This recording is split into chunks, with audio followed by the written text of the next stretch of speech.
এলাকায় অশান্তি তাণ্ডবের অভিযোগ। কলকাতায় পুলিশের জালে আরও এক তৃণমূল কাউন্সিলর। জোড়া মামলায় গ্রেপ্তার ৩৯ নম্বর ওয়ার্ডের কাউন্সিলর মোহাম্মদ জসিমউদ্দিন।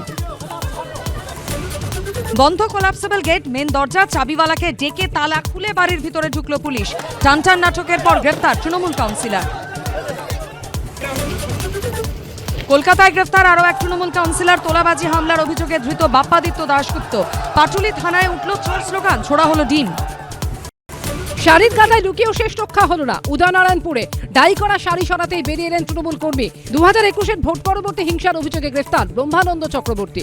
মাতলার চর দখল করে পরেশরামের আশ্রম, সকাতের ছেলের পর নদী চুরির অভিযোগ তৃণমূল বিধায়কের বিরুদ্ধে। 18 জুন পরেশরাম দাসকে এসডিও দপ্তরে তলব, অভিযোগ অস্বীকার তৃণমূল বিধায়কের। 3 মাসে দ্বিতীয়বার ফের বাড়ল রান্নার গ্যাসের দাম। মধ্যবিত্তের পকেটে চাপ বাড়িয়ে ঘরোয়া 14 কেজি সিলিন্ডারের দাম বাড়ল 29 টাকা। কলকাতায় এলপিজির দাম বেড়ে 968। কি নিয়ে সরগরম রাজ্য রাজনীতি, কি বলছেন হীরক রাজু সভাসদরা? হীরক রাজার দরবার রাত 10:30।